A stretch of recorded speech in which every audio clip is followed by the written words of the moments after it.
Al-Fatihah. A'udzubillahi minasyaitonir rajim. Bismillahirrahmanirrahim. Alhamdulillahirabbil Ar-Rahmanir-Rahim. Maliki yaumiddin. Iyyaka na'budu wa iyyaka nasta'in. Ihdinas siratal mustaqim. Siratal ladzina an'amta 'alaihim ghairil maghdubi 'alaihim waladdallin. Amin. Assalamualaikum warahmatullahi wabarakatuh. Alhamdulillah. Nahmaduhu wa nasta'inuhu wa nastaghfiruh wa atubu ilaih wa na'udzu billahi min sururi anfusina wa min sayyiati a'malina. May yahdihillahu fala mudhillalah wa may yudlilhu fala hadiyalah. Asyhadu an la ilaha illallah wahdahu la syarikalah. Asyhadu anna Muhammadan abduhu wa rasuluh. Allahumma salli wa sallim ala sayyidina wa nabiyyina wa habibina wa syafi'ina wa zukhrina wa anta maulana Muhammad. Rabbi syrah li sadri wa yassir li amri wahlul 'uqdatam min lisani yafqahu qawli. Subhanaka la ilma lana illa ma 'allamtana innaka antal alimul hakim. Wala haula wala quwata illa billahil aliyil azim. Amma ba'd. Alhamdulillah, syukur kita kepada Allah Subhanahu wa taala kerana dengan izinnya, dengan limpah dan kurnianya, maka sekali lagi kita dapat bertemu dan berkumpul untuk sama-sama menceritakan tentang agama Islam yang telah menjadi pegangan hidup kita bersama selama ini. Dan juga kita menceritakan tentang ilmu-ilmu di dalam ajaran Islam itu sendiri. Yang terlalu banyak. Ilmu dalam Islam itu terlalu banyak. Terlalu banyak sekali yang perlu dan wajib kita belajar. InsyaAllah. Allah Subhanahu wa ta'ala berfirman dalam Al-Quran surah Az-Zumar. A'udzubillahi minasyaitonirrajim. Qul ya ibadiyalladzi asrafu ala anfusihim la taqnatu mir rahmatillah innallaha yaghfiru dzunuba jami'a innahu huwal ghafurur rahim. Sadaqallahul azim. Maksudnya, katakanlah, yakni Muhammad, wahai hamba-hambaku yang telah melampaui batas terhadap diri mereka sendiri, yakni dengan perbuatan-perbuatan maksiat, janganlah kamu berputus asa dari rahmat Allah. La taqnatu min rahmatillah. Karena sesungguhnya Allah mengampunkan segala dosa. Sesungguhnya dialah jua yang maha pengampun, lagi maha mengasihani. Ini surah Az-Zumar ayat 53. Tuan-tuan, saudara-saudari yang dikasihi sekalian, sebagai manusia biasa yang mempunyai kelemahan, kekurangan, ya, kita hendaklah selalu bertaubat kepada Allah Subhanahu wa taala. Kerana sedia maklum, semua makhluk ini berdosa melainkan para rasul dan nabi sahaja, kerana mereka maksum. Itu pun para rasul dan nabi merasa mereka bersalah dan berdosa pada diri mereka. Namun hakikatnya mereka adalah kekasih-kekasih Allah, Habibullah, ya, para rasul dan nabi-nabi itu. Nabi Muhammad SAW sendiri pun sehari lebih kurang 70 hingga 100 kali beristighfar kepada Allah Subhanahu wa taala, yakni memohon ampun kepada Allah Subhanahu wa taala. Kalaulah baginda yang mulia itu begitu, kalaulah Nabi Muhammad SAW yang mulia itu pun beristighfar kepada Allah sehari 100 kali, kenapa kita tidak? Kenapa kita, insan yang lemah ini, tidak ingin memohon pada Allah, tidak ingin memohon bertobat kepada Allah Subhanahu wa taala? Saudara-saudari yang dikasih sekalian,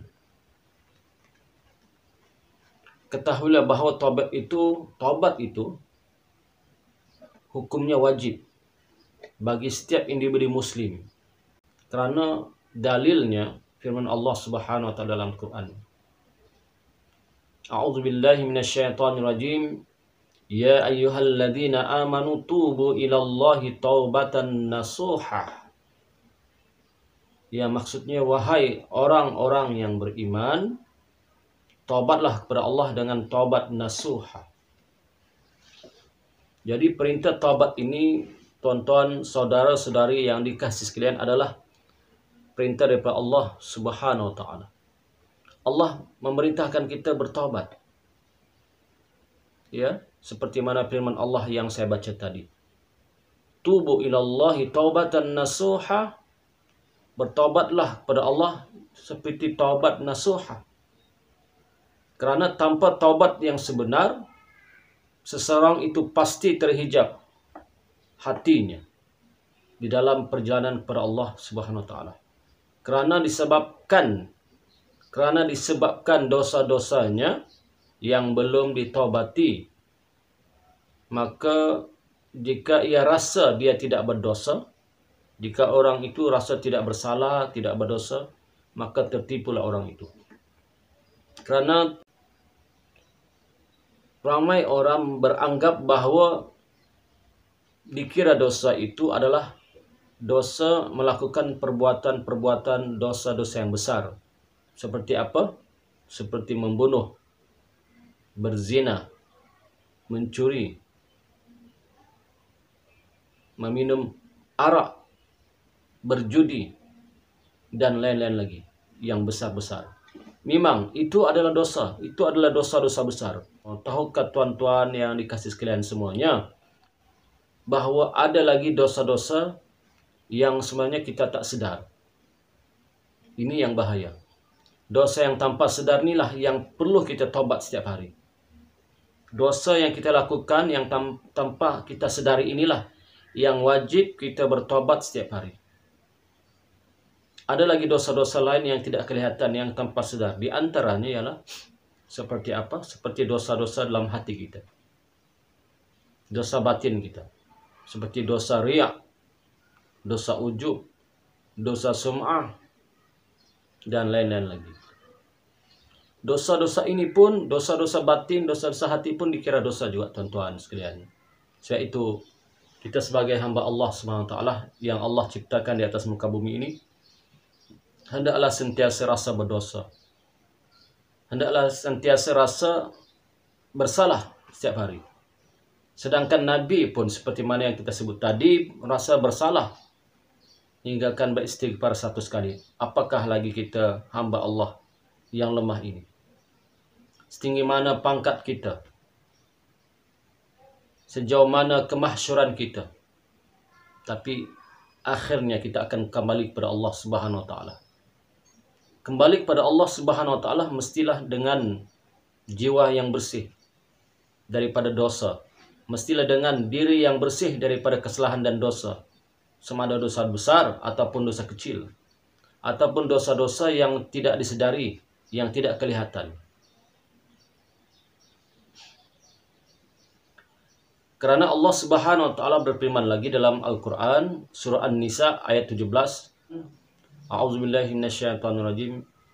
Innamat taubatu 'ala Allahil ladzina ya'maluna as-su'a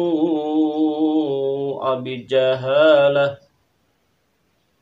thumma yatubuna min qarib.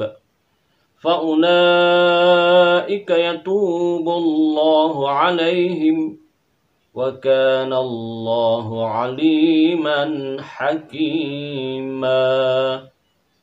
Shadaqallahul azim. Yang maksudnya, sesungguhnya taubat di sisi Allah hanya bagi orang-orang yang melakukan kejahatan kerana kejahilan, yang kemudian mereka bertaubat dengan segera, maka mereka itulah yang diterima Allah akan taubat mereka, dan Allah Maha mengetahui lagi Maha bijaksana. Jadi hendaklah kita sentiasa rasa bersalah setiap hari dan bertaubat setiap hari. Mudah-mudahan dengan rahmat Allah Subhanahu wa taala, Allah terima taubat kita. Ya, mudah-mudahan dengan rahmat Allah Subhanahu wa taala Allah terima kita. Jadi apakah syarat-syarat untuk bertobat? Di dalam kitab ada dituliskan. Syarat taubat itu ada 3 perkara yang berhubungan dengan Allah Subhanahu wa taala. Syarat taubat ada 3 perkara yang ada hubung kait dengan Allah Subhanahu wa taala, ya. Yang pertama, menyesali dengan bersungguh-sungguh di dalam hati, rasa menyesal kerana telah melakukan dosa besar ataupun dosa kecil, sama ada dosa yang disedari ataupun tidak, rasa menyesal. Ya, menyesal sungguh-sungguh. Yang kedua, meninggalkan dengan segera pekerjaan dosa dan maksiat yang dilakukan dengan tanpa bertangguh-tangguh. Tinggalkan segera. Maksiat yang telah kita lakukan itu tinggalkan segera, tanpa bertangguh-tangguh. Tinggalkan terus. Yang ketiga, ada keazaman yang kuat untuk tidak mengulangi dosa-dosa itu lagi. Ya, yang ketiga ada keazaman yang kuat untuk tidak mengulangi dosa-dosa yang telah dilakukan itu tadi. Sekiranya kita ada melakukan kesalahan kepada makhluk ataupun manusia, ya, kesalahan dengan manusia sesama manusia, maka ditambah lagi satu syarat, yaitu hendaklah ia berjumpa dengan manusia memohon maaf atas kesalahan yang telah dilakukan. Berat, tuan-tuan. Yang keempat ini.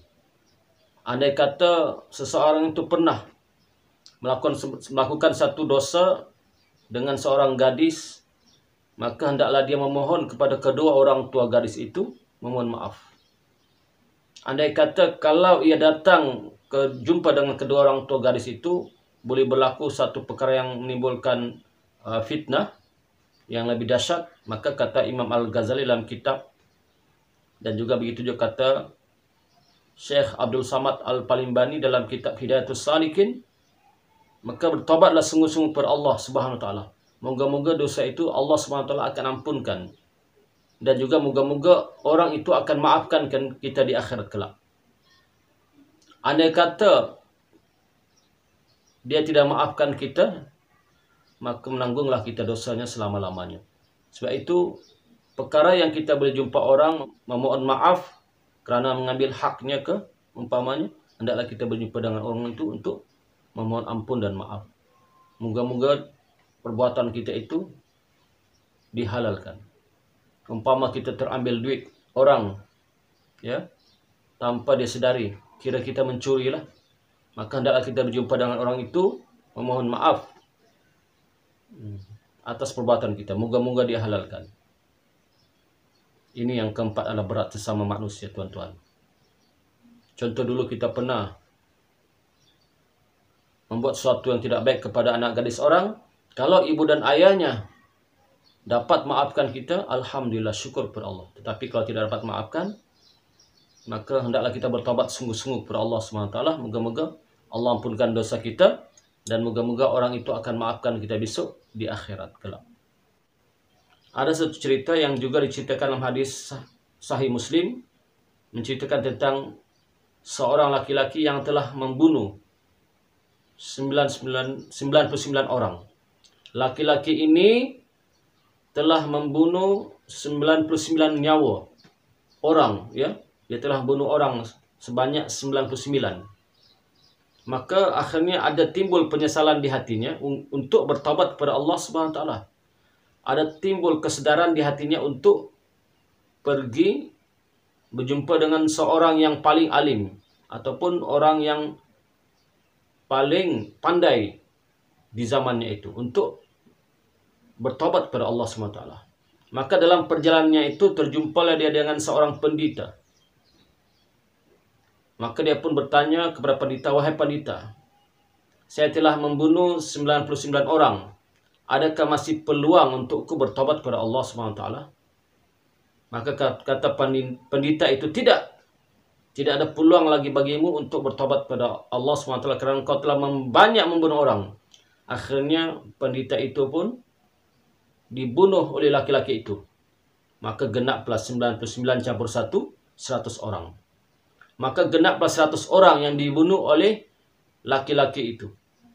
Maka masih ada di hatinya rasa menyesal, rasa ingin bertobat pada Allah SWT. Akhirnya berjumpalah pula dia dengan seterusnya dengan orang yang alim. Tadi pendeta ini dengan orang yang alim. Yang alim di tempatnya. Orang yang alim. Maka dia pun bertanya, wahai orang alim, sesungguhnya saya telah membunuh 100 orang.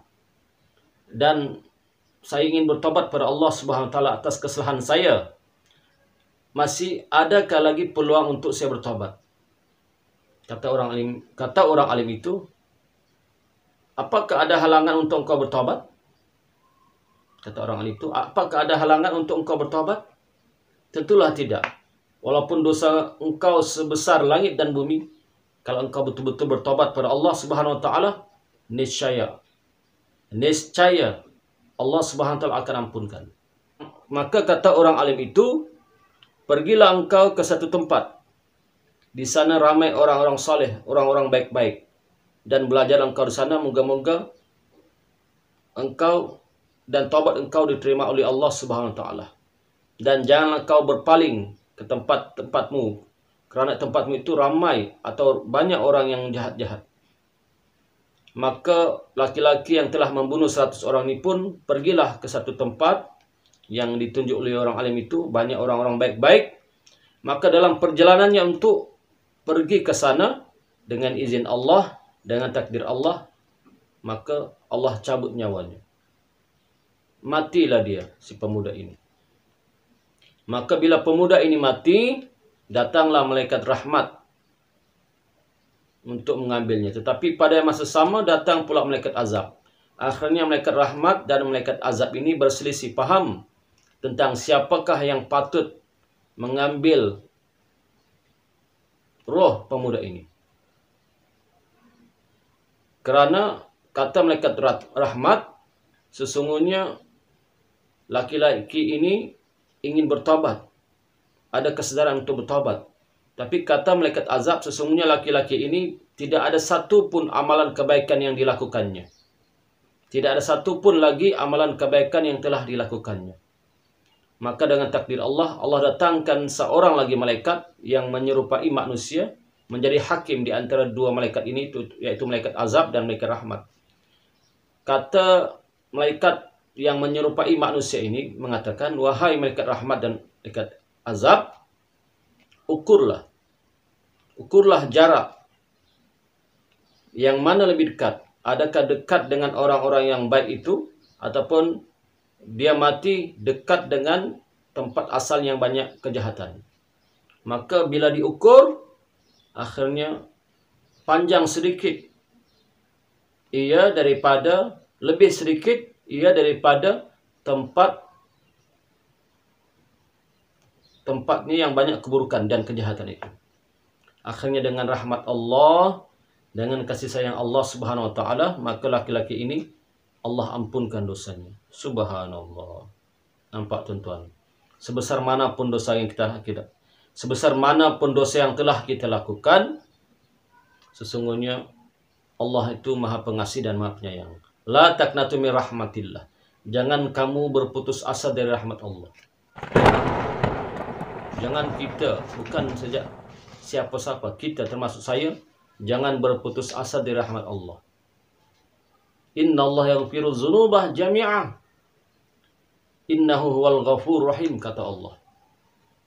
Karena sesungguhnya Allah mengampunkan segala dosa. Sesungguhnya dialah Jua yang Maha Pengampun lagi Maha Mengasihani. Walaupun dosa kita itu sebanyak pasir di tepi pantai, walaupun sebanyak buih di lautan, walaupun sebanyak bintang-bintang di langit, walaupun sebesar langit dan bumi, kalau seseorang itu bertobat sungguh-sungguh, yakni dengan taubat dan nasuha, mengikut syarat-syarat yang telah diberitahu, niscaya insya Allah Allah yang Maha Pengasih dan Maha Penyayang akan menerima taubatnya. Tuan-tuan, saudara-saudari yang dikasih sekalian, sebab itu kita kena sentiasa insaf pada diri sendiri. Insaf, ya, insaf. Kerana apa? Kerana umur kita tidak ada sesiapa yang tahu bila masa umurnya akan habis. Dan bila masa Allah Subhanahu Wa Taala tarik nyawanya. Dan bila masa datanglah malaikatul maut mencabut nyawa kita, tidak ada siapa yang tahu. Sebab itu kita buat persiapan dari awal. Persiapan dari awal apa dia? Dengan jalan taubat. Persiapan dari awal apa dia? Dengan jalan taubat kepada Allah Subhanahu Wa Taala. Kerana seperti laki-laki yang membunuh 100 orang tadi, dengan bertaubat kepada Allah, Allah ampunkan. Apatah lagi yang kita tidak pernah melakukan dosa membunuh.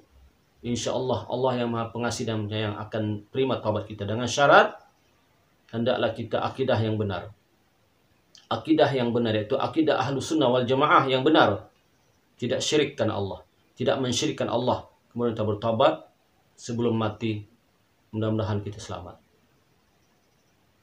Tuan-tuan yang dikasih sekalian, di sini saya akan bagi sedikit kaifiat sembahyang sunat taubat. Ya, moga-moga dengan sembahyang sunat taubat ini dapat kita lakukan setiap hari. Mudah-mudahan dengan izin Allah SWT, Allah ampunkan dosa kita asbab kita melakukan sembahyang sunat taubat. InsyaAllah. Sembahyang sunat taubat ini dikerjakan 2 rakaat. Nak tambah lebih daripada 2 rakaat pun boleh. Tapi sekurang-kurangnya 2 rakaat sembahyang sunat taubat ini. Ya. Lafaz niatnya usalli sunnat taubah raka'ataini lillahi ta'ala. Usalli sunnat taubah raka'ataini lillahi ta'ala. Artinya sahaja aku sembahyang sunat taubat 2 rakaat kerana Allah Ta'ala. Bacalah di rakaat yang pertama selepas membaca Al-Fatihah surah Al-Kafirun. Di rakaat kedua selepas membaca Al-Fatihah surah Al-Ikhlas. Ya. Kemudian selepas memberi salam, hendaklah kita berzikir 100 kali sekurang-kurangnya istighfar. Astaghfirullahalazim. Ya, astaghfirullahalazim 100 kali sekurang-kurangnya. Ataupun nak tambah panjang pun boleh. Astaghfirullahalazim allazi la ilaha illa wal hayyul qayyum wa atubu ilaihi pun boleh. Tapi kalau tak hafal, cukuplah astaghfirullahalazim. Ataupun astaghfirullah pun boleh. Ya, astaghfirullah pun boleh. Apa artinya? Astaghfirullah artinya istighfar ini aku memohon ampun kepada Allah. Aku memohon ampun kepada Allah yang Maha Agung, yang tiada Tuhan melainkan Dia. Astaghfirullahalazim. Artinya aku mohon ampun pada Allah yang Maha Agung. Ya, astaghfirullahalazim, aku mohon pada Allah, aku memohon ampun pada Allah Tuhan yang Maha Agung. Kalau nak tambah, astaghfirullahalazim alladzi la ilaha illa huwal hayyul qayyum. Aku mohon ampun pada Allah yang Maha Agung, yang tiada Tuhan melainkan Dia, yang hidup lagi berdiri sendiri. Lepas itu bacalah selawat 100 kali sekurang-kurangnya. Dan kemudian berdoalah kepada Allah Subhanahu Wa Taala. Yang lebih afdalnya dikerjakan sembahyang sunat taubat ini di waktu malam, di tengah malam, ataupun di sepertiga malam. Yang lebih afdal. Tapi waktu siang pun boleh, tak ada masalah. Waktu siang selepas subuh pun boleh, tak ada masalah. Selepas zuhur pun boleh, tak ada masalah. Tetapi yang lebih afdalnya, yang bagusnya lah dibuat ketika tengah malam ataupun di sepertiga malam, kerana waktu itu waktu yang hening, sunyi. Dan kita dapat ada feeling, ada perasaan di situ, perasaan yang ingin memohon ampun kepada Allah Subhanahu Wa Taala. Kemudian jangan ditangguh-tangguh, kerana apabila seorang itu melakukan dosa, awal-awal dia rasa bersalah, lama-lama dia lupa, hilang rasa bersalah, kerana tangguh. Kenapa Tuhan tidak boleh tangguh-tangguh? Kenapa tidak boleh tangguh? Kerana ajal dan maut kita pun Allah tak tangguhkan. Bila sampai masa kita kembali kepada Allah, tidak akan lambat walaupun sesaat, dan tidak akan cepat walaupun sesaat. Astagfirullahaladzim. Bertobatlah kita sama-sama. Mudah-mudahan kita tergolong di kalangan hamba-hamba Allah bila kita kembali besok, di kalangan orang yang bertobat kepada Allah. Hanya orang-orang yang bertobat kepada Allah, yang Allah ampunkan saja, yang akan masuk surga. Adapun orang-orang berdosa yang tidak sempat bertobat tidak akan masuk surga melainkan dengan rahmat Allah. Orang yang melakukan dosa besar atau kecil tidak sempat bertobat tidak akan masuk surga melainkan dengan rahmat Allah. Tapi orang yang bertobat sungguh-sungguh, kemudian Allah terima taubatnya, insya Allah akan Allah masukkan ke dalam surga. Mudah-mudahan, amin. Mudah-mudahan kita tergolong di kalangan orang yang satu masa nanti Allah masukkan ke dalam surga yang begitu indah. Ya, di surga tidak ada masa untuk berduka cita. Tidak ada muram, tidak ada sedih. Penghuni surga semuanya dalam keadaan gembira. Penghuni surga semuanya dalam keadaan gembira selama-lamanya. Bersukaria selama-lamanya. Penghuni surga itu diceritakan di dalam kitab berdasarkan hadis Nabi, mereka sentiasa riang gembira selama-lamanya. Sentiasa tersenyum selama-lamanya. Menikmati keindahan dan kelezatan surga, tuan-tuan. Abadi-abadan selama-lamanya. Mudah-mudahan kita termasuk dalam kalangan orang yang masuk surga nanti, insya Allah. Tetapi azab neraka itu adalah azab yang kekal abadi selama-lamanya. Azab neraka itu, orang yang berada dalam api neraka itu, mereka dalam keadaan berduka cita selama-lamanya, dalam keadaan sedih selama-lamanya, dalam keadaan hilang semangat selama-lamanya. Mereka murung selama-lamanya. Subhanallah wa astagfirullahaladzim. InsyaAllah ya. Mudah-mudahan apa yang kita ceritakan ini dapat menjadi manfaat kita bersama di dunia dan di akhirat. Sekian, yang benar itu datang daripada Allah Subhanahu wa taala. Yang salah dan silap itu tentulah datang daripada kelemahan saya sendiri. Wa bihi wallahu alam. Assalamualaikum warahmatullahi wabarakatuh.